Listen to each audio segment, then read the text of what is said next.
Hi, I'm Jay Allen Sanford from the San Diego Reader, and today we'll be talking about another episode of the early 1950s science fiction TV anthology, Tales of Tomorrow. I've written for Starlog, FilmFax, and Cult Movies magazine, and the Reader published my in-depth history of this program a while back.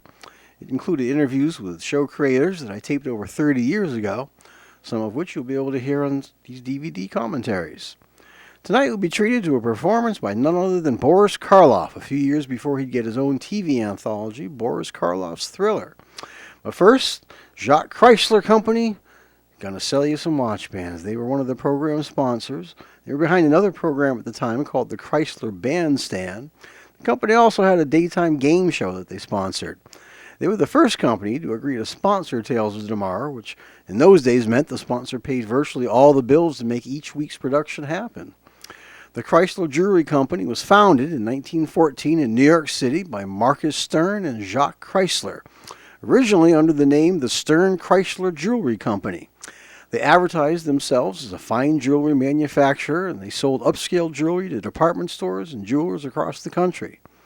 Around 1948, Chrysler expanded its product line to include men's and women's watch bands, kind of like we're seeing here. And you'll note when they flashed the price, it was $12.50, which in 1953 would have been around the equivalent of $130 today.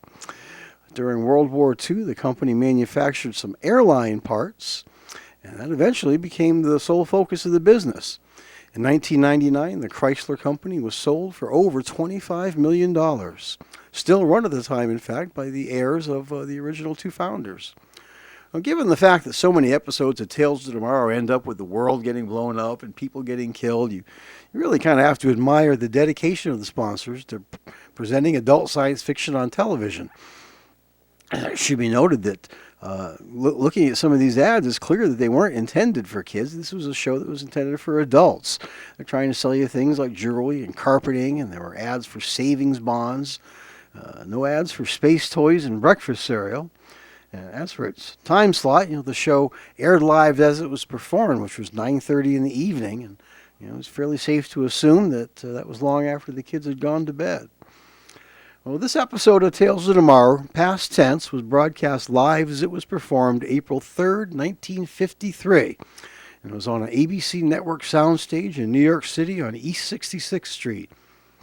It was among the final dozen or so episodes of the series before it went off the air that June. It's one of several Tales of Tomorrow episodes that deals with the ramifications of time travel, although I do have to say it's really not one of their better attempts to tackle that subject. It does, however, have Boris Karloff, which goes a long way towards mitigating whatever flaws might be found in this somewhat slight story. And the story actually begins here at the ending. We see Boris Karloff, he's in a hospital bed and he's being treated for pneumonia. And the doctor says that Boris had no family, he had no relatives, not even a friend, and nobody seems to know where he came from. And that's a shame because apparently Boris has no chance of recovery. This is a terminal hospital. They say he's been ill for around 6 months, and the whole time he's been insisting to everyone that he came from the future. And he's been telling all the doctors about something called penicillin, something he really could use for his pneumonia, but unfortunately none of these doctors have ever heard of this penicillin stuff because, well, it turns out we're in 1910, and I guess that makes it Tales of Yesterday. And we find out that Boris Karloff's character is indeed a mechanically gifted modern-day doctor who somehow or other has the spare time to invent a time machine. And, however, it quickly becomes evident that his original plan to bring this modern life-saving medicine into the past really isn't about saving lives, and instead his plan ends up becoming to sell the penicillin at an enormous profit. And unfortunately, that proves a lot harder than he'd planned. Really rather didn't plan because, as we see over the course of the episode, he jumps right into the past without so much as a clue what to do. And ends up having to make multiple efforts to try to cash in this jackpot, which never really happens. And, of course, it's Tales of Tomorrow, so he's probably going to earn exactly the reward he deserves. Of course, Tales of Tomorrow, being a science fiction show, did a lot of episodes about time travel. There's one called Another Chance. It was directed by the same fellow who helmed this episode, Don Medford. Aired just a few weeks before this, February 1953. That one starred Leslie Nielsen in a kind of Rod Serling-esque tale scripted by Frank DiFelitta, who's probably now best known as the author of Audrey Rose. And that one, a regretful criminal gets a chance to live part of his life over again, thanks to finding this newspaper ad that reads, "I can help you." And he ends up back in 1946 in a new city with a new name, but unfortunately he's lost the memory of his previous life, including the woman whose love he hoped to regain, and that's just one of the new problems he has to face. Another episode called Ahead of His Time, that has a lead character that breaks the fourth wall to address viewers directly and tell them that time travel, something that he invented in 1952, is wreaking havoc in the formerly utopian year of 2052. And that script was written by the episode star, a fellow named Paul Tripp. He got a start on TV's Mr. Imagination, and he appeared in another Tales of Tomorrow episode, one called Double Trouble. Now, the Doctor's Medical Kit from the Future is a story that's central to, it's written by C.M. Kornbluth, the original, called The Little Black Bag. But you're probably familiar with that story in that it was adapted for Rod Serling's Night Gallery. Also was done for a British anthology called Out of the Unknown. The Tales of Tomorrow version of that one kind of skews fairly close to Kornbluth's original story, other than the depressed doctor's partner is changed to his wife in the TV show version. And the dialogue's tweaked a little bit to focus on the moral implications of how differently each of these two people would use the power at their disposal with this medical bag from the future. So she wants to break this time machine here that we just now got our first glimpse of, and that's Boris's wife. She's played by Catherine Meskill, who got her start in films like The House on Telegraph Hill in 1951, just a couple of years before this. Most of her credits ended up being on television shows like The Hand of Mystery and Lux Video Theater. She had multiple episodes of Kraft Theater and Pond Theater, the Philco Playhouse, television playhouse. She was still doing occasional roles in the 60s on shows like Route 66 and The Defenders. She's on the first episode of Love is a Many Splendored Thing. Her roles in the 70s included playing Charlotte Rady in Diary of a Mad Housewife. So, the time machine itself, I don't know if you noticed before, but it kind of looks like something right out of the Jetsons, something like Daughter Judy's home hair salon or something. Look at that thing. At the time he filmed this episode, Boris Karloff, he was 66 years old. And look at him there. You'll note he's also on screen for nearly 23 minutes or so. He's here for pretty much the whole episode. And he had just shot Abbott and Costello Meet Dr. Jekyll and Mr. Hyde. That came out in the same year, 1953. And that was a follow-up to 1949's Abbott and Costello Meet the Killer Boris Karloff. On the radio, he was doing guest spots on shows like The Martin and Lewis Show with Dean Martin and Jerry Lewis. Yeah, look at this time machine. It's a beautiful prop, but it really does look cartoony. So Boris, he was no stranger to TV. He'd done guest spots the previous year in 1952 on Texaco Star Theater. That one stars Milton Berle. He was in the very first episode of a show called I've Got a Secret, aired in June 1952. And on that one, he was the mystery guest with the secret. And I'll tell you, if you don't ever get a chance to see that, his secret was that in real life, he's deadly afraid of mice.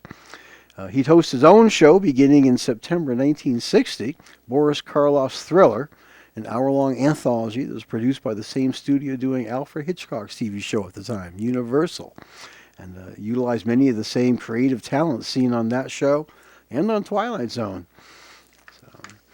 Boris also appeared in an episode of Suspense, which is another one of those anthologies that we talk a lot about on these DVD commentaries. The idea behind the time travel story for Past Tense kind of had a unique genesis. Tales of Tomorrow was headed up by TV producer Mort Abrahams. He got his start on TV producing Tom Corbett's Space Cadet in 1950. Abrahams had gone to do shows like Route 66 and The Man from U.N.C.L.E., movies like Dr. Dolittle, Goodbye Mr. Chips, and the first two Planet of the Apes films. So originally, Tales of Tomorrow made a deal with a group of science fiction writers that were very well established. The Science Fiction League of America, they called it. The deal was they'd adapt existing stories into these teleplays. But as the writing staff expanded and improved, more and more original stories were developed for Tales of Tomorrow. And the idea for this story actually came from an advertising agency executive who represented the sponsors and was on the set for every single episode of Tales of Tomorrow. It's a man named Robert Lewine. He's the guy who actually hooked the show up with Chrysler watch bands, and he represented Chrysler on the sets. He wasn't a writer, but he was a big fan of science fiction, and he played a huge role in making this TV show happen. He even appeared on camera in one episode that we talk about at length in the commentary, The Window, playing himself. Now, past tense, the episode we're watching now was scripted by Jack Weinstock and Willie Gilbert, but Robert Lewine does also receive a writing credit. I interviewed Robert Lewine about 1990, and I'll go ahead and read you one of his quotes here. When I asked him about this episode, how it came to be, he said, quote, "I brainstormed that one at least. I was always on the set every week, never missed one. Sometimes I'd see something that would give me an idea to suggest. They were very open to anything that fit what they were already doing." Unquote. Before taking his job on Tales of Tomorrow, Robert Lewine already knew producer Mort Abrahams. They both worked together for Rock Hill Radio, something that Lewine told me about in 1990 also. I'll read you another one of his quotes. He said, quote, "I was the head of the agency that bought the series from Richard Gordon and George Foley.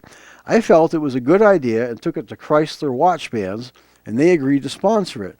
Later on that year or the next year, Masland Carpets took over the sponsorship." Unquote. And Lewine also told me about how Tales of Tomorrow really wasn't a ratings blockbuster. He said, quote, "ABC did not get good ratings as a whole until the TV show Disneyland came along." Unquote. That would have been October 1954.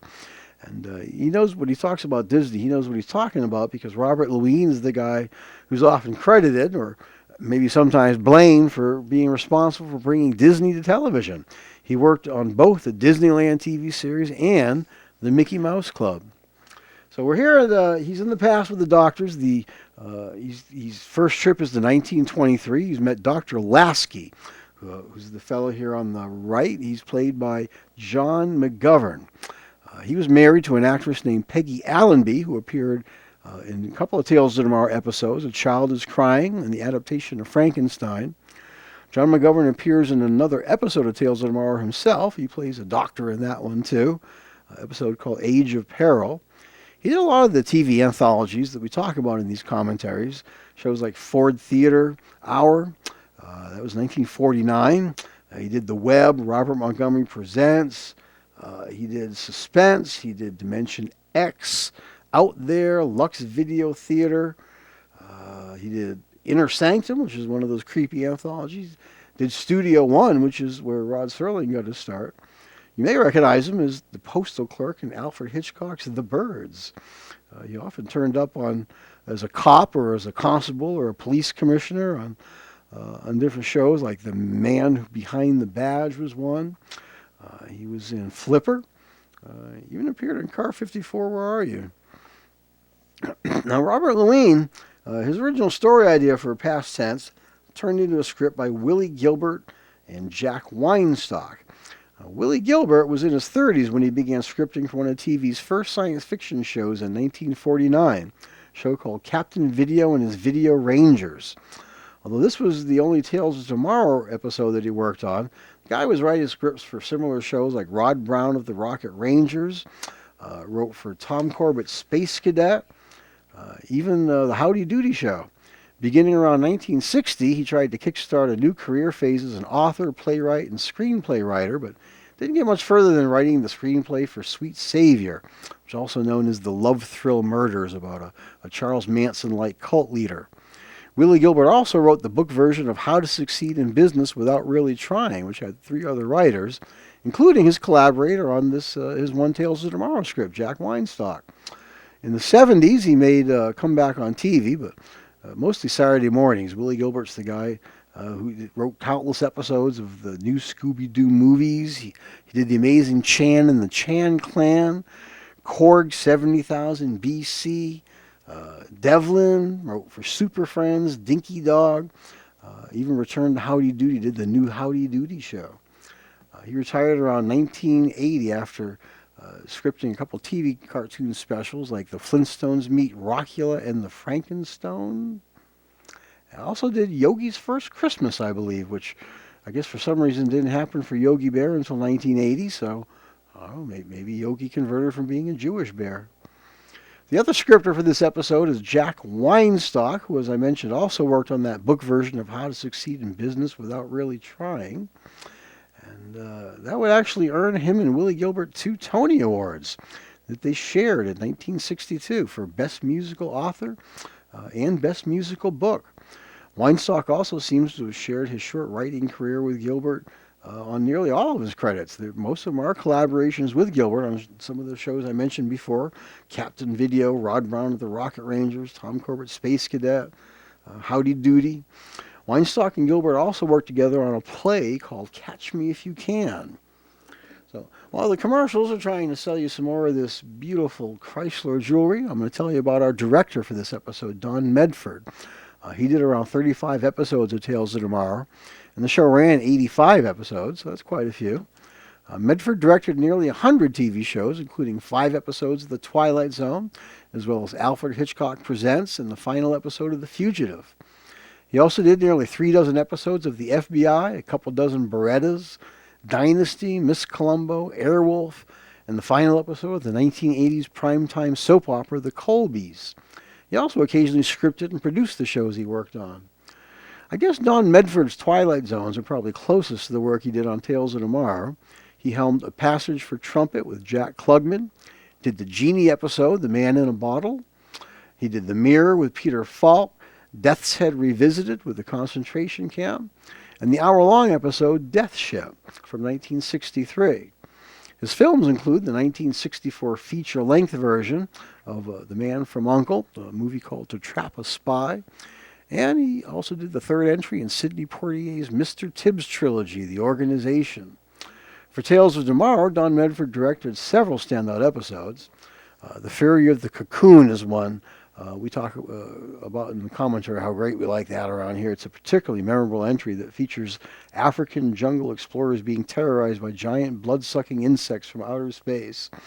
And Frank DiFolita, who we talked about later, wrote Audrey Rose. He also wrote the Fatal Flower episode that Don Medford also directed. So, Dr. Giles here is played by Robert F. Simon. He was only in this one episode of Tales of Tomorrow, but he also did other early genre TV anthologies like Hands of Mystery, Out There, Suspense, The Web, Lux Video Theater, Inner Sanctum, Alfred Hitchcock Presents. He did a couple episodes of Twilight Zone, actually. Well, you might remember him from No Time Like the Past in Twilight Zone. He plays General Maximilian R. Hart in the Zanti Misfits episode of Outer Limits. He played a doctor again on a show called Medic. He made guest appearances on shows like Topper, You Are There, Justice, The Millionaire, Peter Gunn. He did Sea Hunt, Route 66, Perry Mason, did a slew of westerns: Gunsmoke, Bonanza, Laramie, Tombstone Territory, Cheyenne, Johnny Ringo, Tales of Wells Fargo, The Texan, Half Gun Will Travel, Zane Grey Theater. There were so many westerns on TV back then. Robert F. Simon here also, you probably recognize, you're thinking right now to yourself, where do I know this guy from? Well, you might realize that he had a recurring role on Bewitched as Darren's dad, Frank Stevens. He also did other TV comedies like The Partridge Family, did The Lucy Show, he's in Love American Style, he's in Eight is Enough. He was Colonel Maynard M. Mitchell in several episodes of MASH. He's in the Don Knotts movie, The Reluctant Astronaut. And looking at him here, you may really fondly recall him, as many of us do, as J. Jonah Jameson, the publisher of the Daily Bugle. And that was in the late 70s TV show version of The Amazing Spider-Man. For a lot of us, that's always going to be who he is.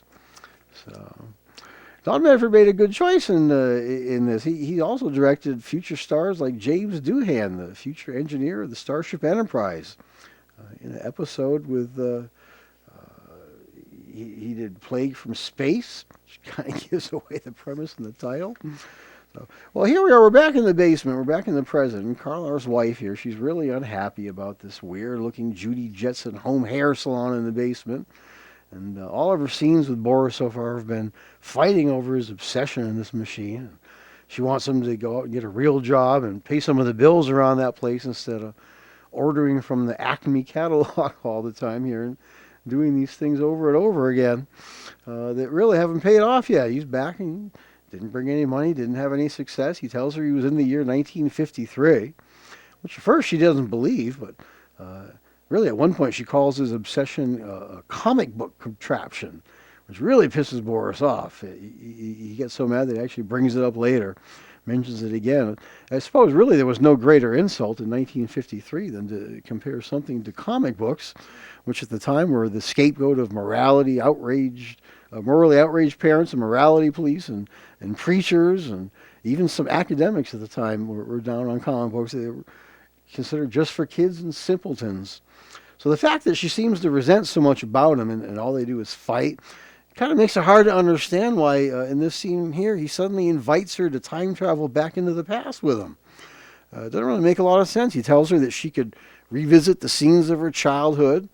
You can see she's not really enthused by that notion. He's either being sincere about wanting to repair their obviously troubled relationship, or he's got some dastardly plan to drag her back into the past and pull off. So when she refuses to go with him, he immediately gets all sarcastic again, and they go back to their embattled relationship. And at that point, he kind of seems to indicate that he wasn't really serious about taking her anywhere anyways. He offers to bring her back a souvenir. He says, "What would you like me to bring you? Would you want to have Lillian Russell's fan or an autographed picture of President Taft?" Of course, we're not really sure how he pull off getting either of those things, because the first time he went into the past, he couldn't even get anyone to believe he was a real doctor. He didn't accomplish anything back there besides basically embarrassing himself. It's not really one of the best episodes of Tales of Tomorrow, but it really is one of Karloff's better performances. And to be frank, his performance is probably the only great thing about this episode. The story flaws are nearly ridiculous, but Karloff, as usual, rises above the weak material, and he commands your attention every moment he's on the screen, which is pretty much for the whole episode. Here he's saying to her that some people look to the future for success, but I get mine out of the past. Of course, she thinks that he's been tampering with something that he can't control. That's basically her purpose of being here in this story. And she tells him that he's wrong, he can get in serious trouble, and she wants to know what he could possibly gain from going back into the past. That's when he announces that at this point he's going to go back to 1910 this time. For some reason, he's going to go back to the same company. Not really the greatest planner, as we discussed. And he tells her that this time they'll pay, and his plan now is to basically extort money out of the company and get paid for the penicillin vaccine. Tales of Tomorrow really never does present anybody in a positive light. The only people that really are usually there as fodder, is just body counts and stuff. The ad agency executive I told you about, who came with this basic idea, Robert Lewine, he went on to enjoy a career that found him heading up programming at one time or another for all three of the TV networks. Worked on countless programs. He even hosted the Emmy Awards in 1959 and in 1962. He took part in 6 Emmy shows while serving as a full-time president of the National Academy of Television Arts and Sciences. So Boris is back in the machine. We get to see him finally sitting in it and firing it up. And you'll notice here at it's just really not a bad special effect for early television. The lightning bolt effect here is kind of like the Van de Graaff generator lightning flash that you see at the beginning of every episode of Tales of Tomorrow. And it's also a lot like Dr. Frankenstein's lab, isn't it? Which I guess it seems like a safe bet. That was deliberate on the part of director Don Medford, harkening back Frankenstein. So back in 1910 this time, the actor played by J. Jonah Jameson here, Dr. Giles, he's changed his suit and his hair a bit, and now he's playing his own ancestor, the guy who's in charge of the same drug company where they're going to think Boris Karloff killed a girl with his bogus medicine in 1923. So, like his kid's going to do, he doesn't really want to try this untested drug on human patients, even though Karloff tells him that it's been tested over and over again. And he did test it. He was a doctor, and well, it's true that it's not a lie. The penicillin was well tested. It was well tested before Boris got his hands on it, before it became a generally available vaccine. So, but when Dr. Giles insinuates that Karloff might not be a real physician, of course, he's immediately insulted here, having apparently forgotten that it's pretty much exactly what happened in 1923. Only difference then was that third cast member, and here's the father of that third cast member here, played by the same fellow. You'd think the story could have come up with a little more for the actors to do here, other than basically play deja vu and do the same scene again that they did when he went to 1923. But as we've noticed, this really isn't the greatest episode of Tales of Tomorrow. It's maybe a great Boris Karloff performance, if that makes any sense. Boris gives the doctor a free vial of the penicillin, and he tells him that it's a fungus made from ordinary bread mold, which doesn't exactly make him sound like a doctor to them or sane. They think he's nuts, and that's why the cops are here. They're going to haul him off to the loony bin. And they're going to use the somewhat unsensitive jargon of the times, I guess, loony bin. When he tries to tell them that he came from 1953 in a time machine, of course, his fate's pretty much sealed. The other doctor's ancestor even tells him as they're dragging him out that, quote, in the hospital you can have all the bread and mold you want and make all the penicillin you like, unquote, which can really cracks up J. Jonah Jameson there. The other doctor's troubled, though. He found someone in the town there, in the same town, with the same name as Boris Karloff's character, but that person was only a child, and that really gives him some food for thought. And these performances really aren't that bad. I really shouldn't mock the rest of this episode. Now, the story, as we discussed, it ends as it began. We see that poor old Boris here, he didn't really stand a chance in 1910. Certainly wasn't going to stand a chance of surviving pneumonia, not without that penicillin. And I'm not sure how well the story was really served by staging that scene right up front at the beginning. Probably would have been more of an O. Henry-esque twist here at the end of the show. I'm still wondering what the wife did with that time machine back there in 1953. That's kind of a major plot thread left hanging. They insinuate she was going to bust that thing up, but now she got herself a time machine. Boris isn't going to come home. What she's going to do with it? So, well, Boris is going to be dead here, and they're going to throw out his penicillin into the trash. And how's that for a happy ending, folks? Huh? Oh, by the way, before the desiccated corpse of Boris Karloff is buried, and millions of lives that have been lost that could have been saved by introducing penicillin to the world years earlier, would you like to take a look at some fine quality jewelry from the Jock Chrysler Watchman Corporation, or maybe some beauty blend carpets? You really don't want to go to your doom with threadbare carpets and unglamorous jewelry, do you? Well, as the announcer tells us about next week's show, which I believe in sequence would be an episode called Homecoming, that about wraps it up for another episode of Tales of Tomorrow. I hope you enjoyed watching this one and listening to me as much as I enjoy telling you about this uneven and but fun episode of Tales of Tomorrow. But oh, wait, we never got to talk about Nurse Bonzi. You'll see her name in the credits there. It comes and goes fairly quickly. Well, she came and went really fast. And you'll also note here in the credits a fellow named Arthur Rankin, and that is indeed the cartoon guy from Rankin Bass.